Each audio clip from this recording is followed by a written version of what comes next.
In the olden days, the king used to make rules. The king used to put the rules into action, and the king used to punish the people if they did not obey his rules. But in the modern democracies, these responsibilities are divided into three organs of the government: the legislative organ, executive organ, and judicial organ. The legislature makes rules or takes decisions. The executive puts these decisions into action, and the judiciary settles disputes as per law and gives justice. In this lesson, Union Legislature, we shall see the details about our legislature. Union Legislature is our parliament. The word legislature comes from Latin word lex, which means legal rule. The institution which legislates or which makes rules is called legislature. So our Indian Parliament is our legislature. There are two models of legislative structure. In India, we have parliamentary model. In America, they have presidential model. Now, in the parliamentary model, the executive is selected by legislature.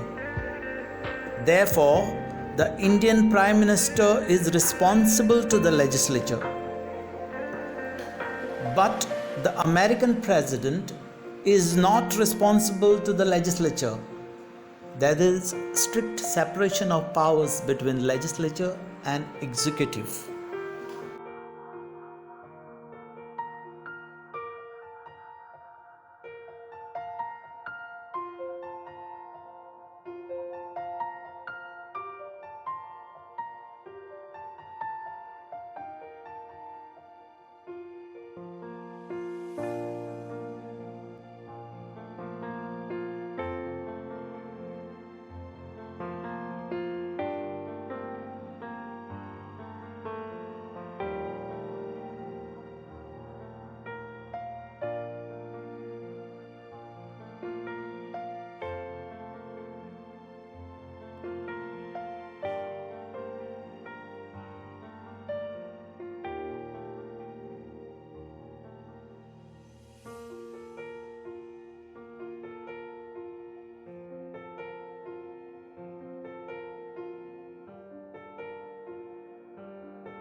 As per Article 79 of our Constitution, the Parliament of India consists of President and the two houses, Rajya Sabha and Lok Sabha. Now let us look at the legislative powers of the President. I have selected a few powers. The President summons or prorogues Parliament. Simple words. Summons means call, prorogue means discontinue or suspend the session. He addresses the Parliament. You can see in the video. the President is addressing the Parliament. He nominates 12 members to Rajya Sabha. He selects 12 members to Rajya Sabha. He decides if members of Parliament are to be disqualified. He gives permission to introduce certain types of bills. These are some of the powers of our President. You can have a look at the video. Rajya Sabha. Let's look at the composition of Rajya Sabha. It's the upper house of the Indian Parliament. It is a permanent house because it cannot be dissolved. The maximum members can be 250. At present, the Rajya Sabha has 245 members. 12 members are nominated by the President. We saw that in the legislative powers of the President. The Rajya Sabha represents states, and the number of seats in the Rajya Sabha depends on the population of a state. Uttar Pradesh has 31 seats. Maharashtra has 19 seats. Goa has 1 seat. Qualification for membership of Rajya Sabha. The person should be citizen of India. He must possess all the qualifications as prescribed by the Indian Parliament. Disqualification. If the person is not a citizen of India, he cannot be member of Rajya Sabha. Or if he holds an office of profit. Tenure of a Rajya Sabha member. The tenure of a Rajya Sabha member is 6 years. 1/3 members retire every 2 years. 1/3, maybe about 82 members retire after 2 years. And then new members will come. Then after 2 years, another 82 members will go. This way it goes on. So each member has 6 years. Therefore, it is a permanent house. It cannot be dissolved like Lok Sabha at once. Officials in the Rajya Sabha. The Vice President is the ex officio chairman. He presides over meetings. He can be removed by a resolution of majority of the members. As he is the ex officio chairman, he is not a member of Rajya Sabha, and he is normally not entitled to vote. He votes only if there is tie. Lok Sabha. The composition of Lok Sabha. The members of the Lok Sabha are directly elected by people. The citizens who are 18 and above go to vote and they elect the members. The maximum membership is 550. 2 members were nominated from Anglo-Indian community.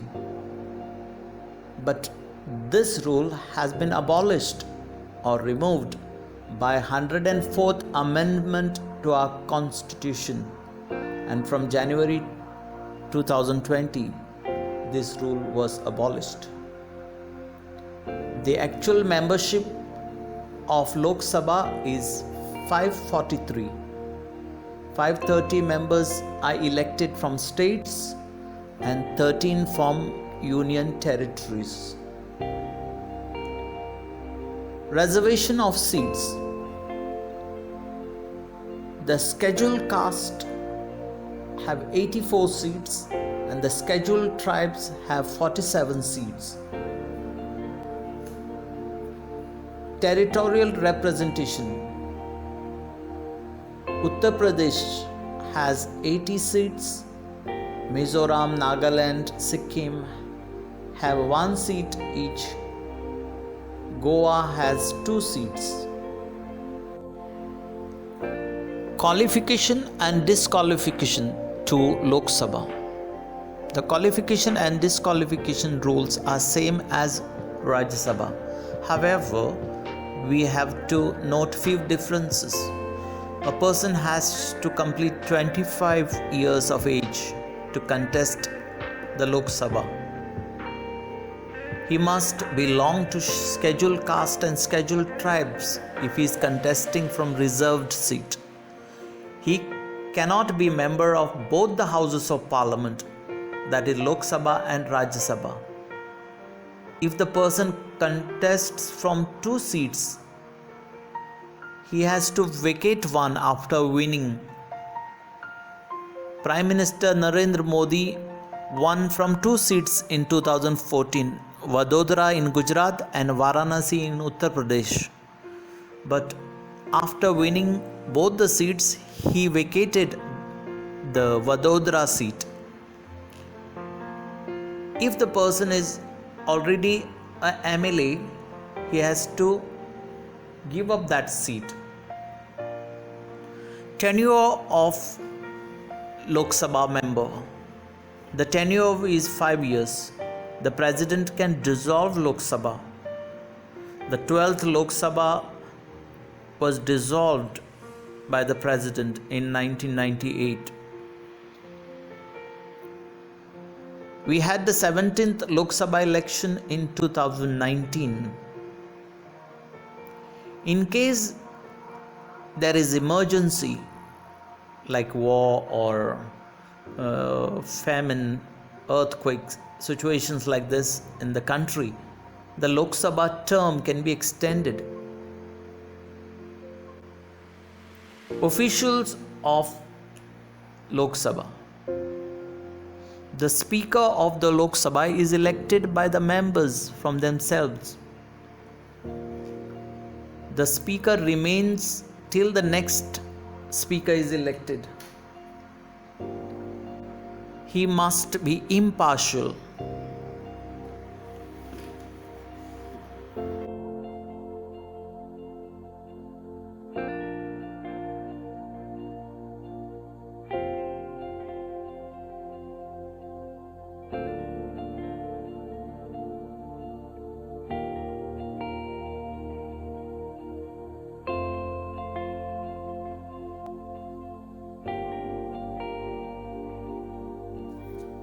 Powers and functions of the Speaker.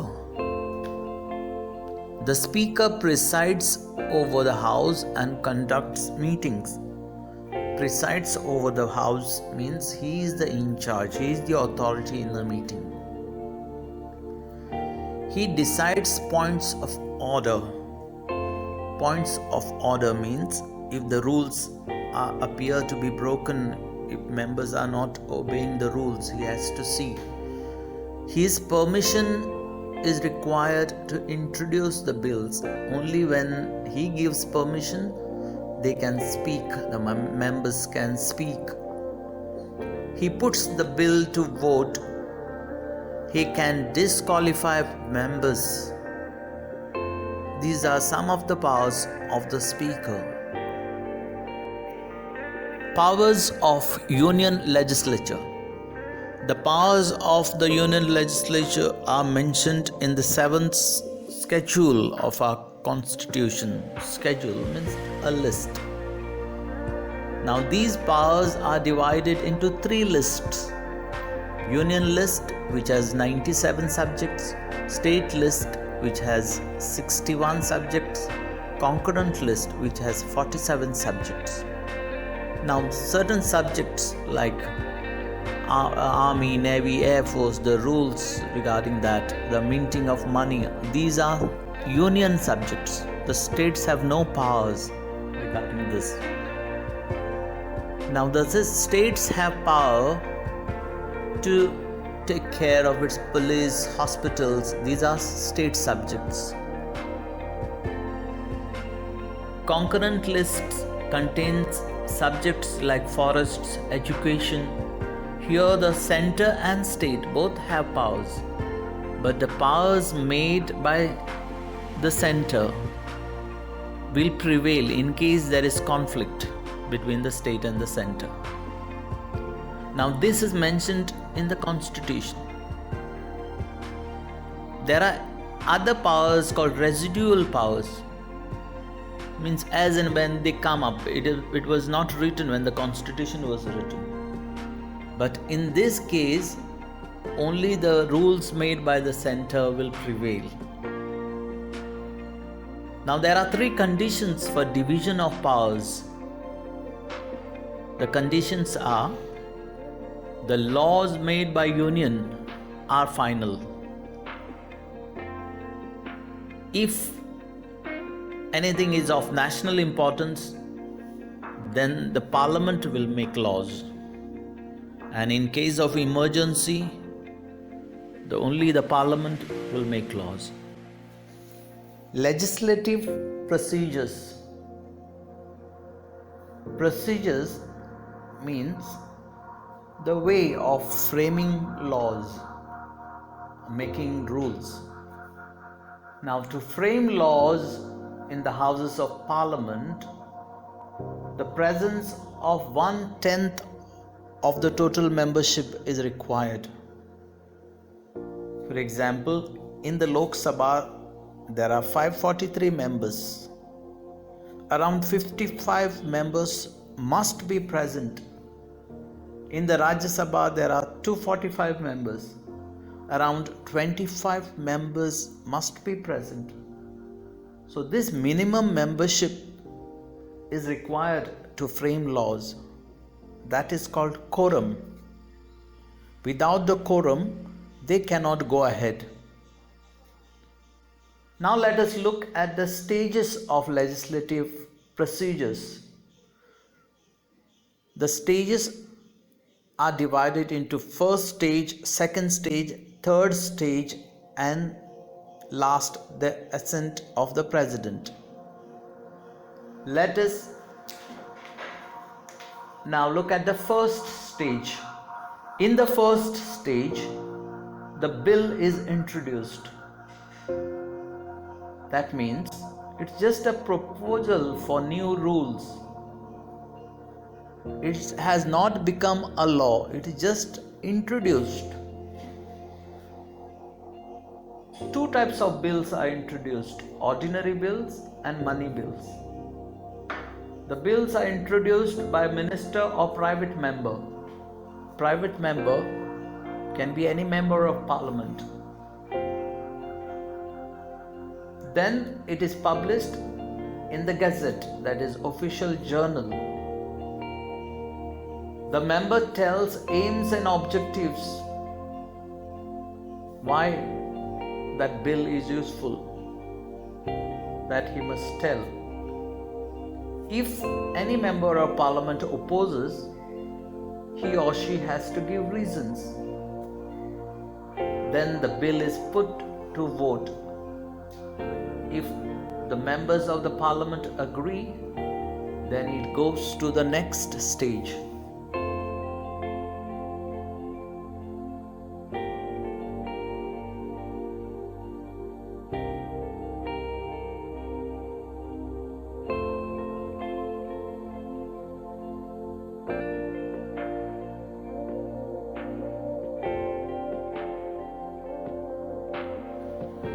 Second stage.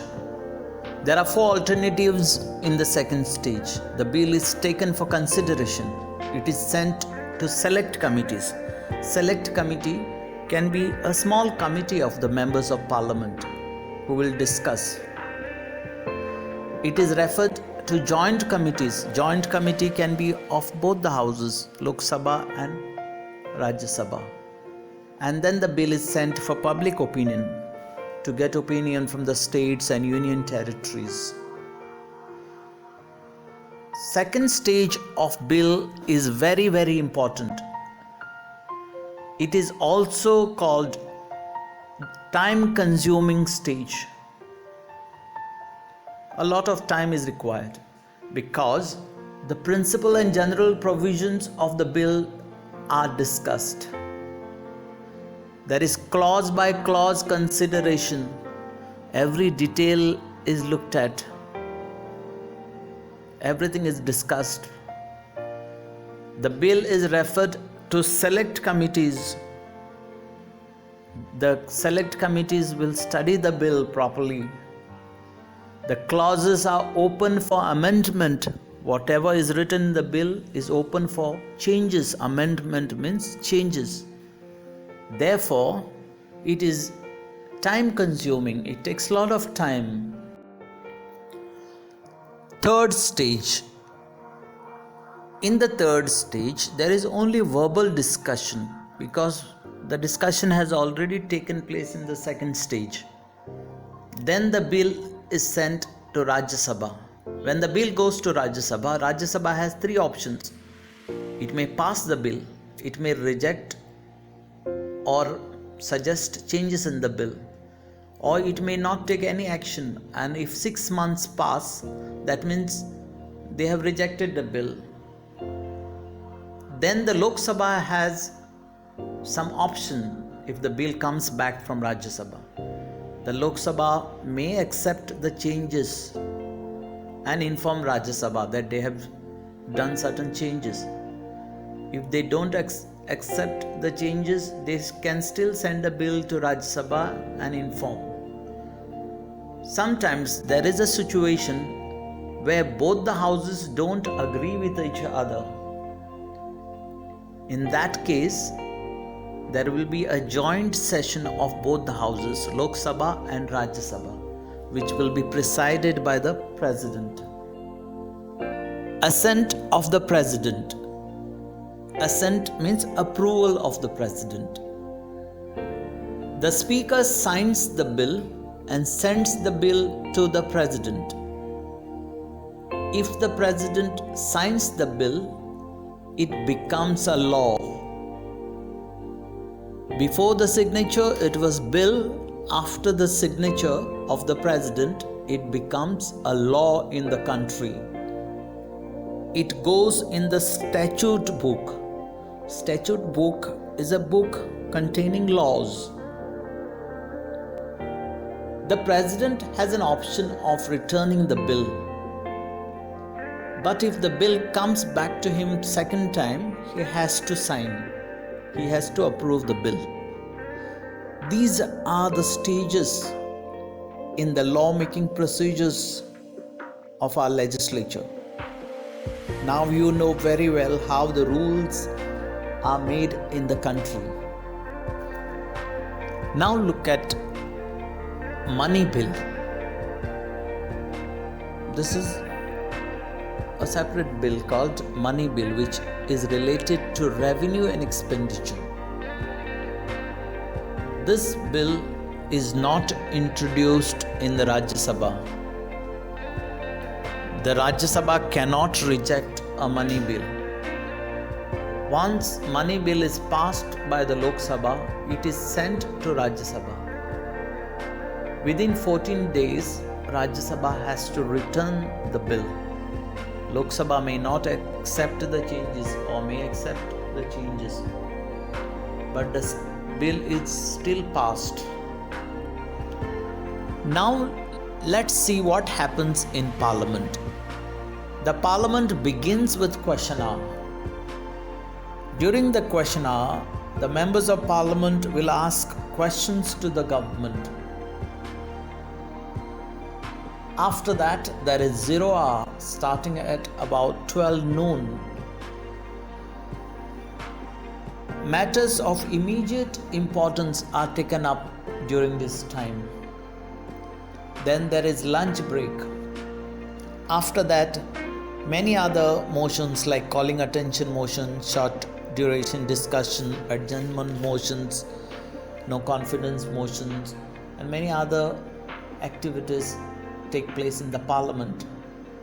which we shall see in the next topic. Parliamentary devices to control the executive. The beauty of our parliamentary democracy is that the legislature can control the executive, that is, the members of parliament, the ruling as well as the opposition, have the right to question the executive, that is, the Prime Minister and his Council of Ministers. These are also called devices to control them.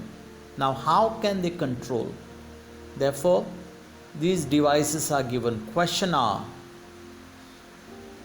In the question hour, the members can ask questions, and those who are responsible will answer to those questions. Any member can ask, as I told you, or they may point out the mistakes of the government. Sometimes they want to know why the government has formed certain policies, or they want the government to make changes in those policies. So this discussion takes place in the question hour.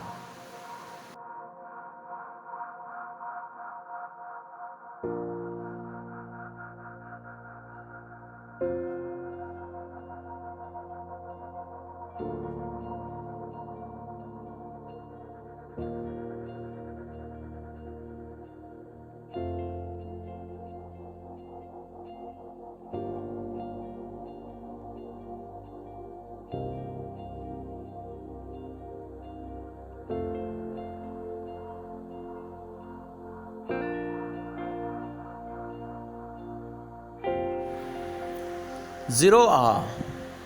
The 0 hour starts around 12 noon. Therefore, it is called 0 hour. In the 0 hour, matters of immediate importance are taken up. There is no need of prior written questions or notices, as in the case of question hour, where the questions have to be given well in advance. Calling attention motion. Calling attention motion is moved to call the attention of a minister to an urgent matter of public importance, especially with regard to union government. The minister concerned may ask for time to reply. Short duration discussion. In the short duration discussion, they raise an issue through discussion,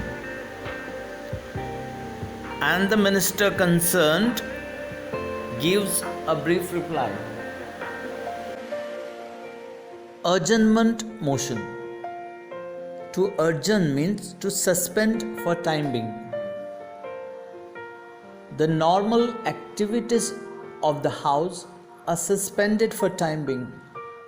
When the members of the Parliament want the government to answer to certain questions, to certain things that have happened in the country. For example, there may be a railway accident or some problems at the border of our country.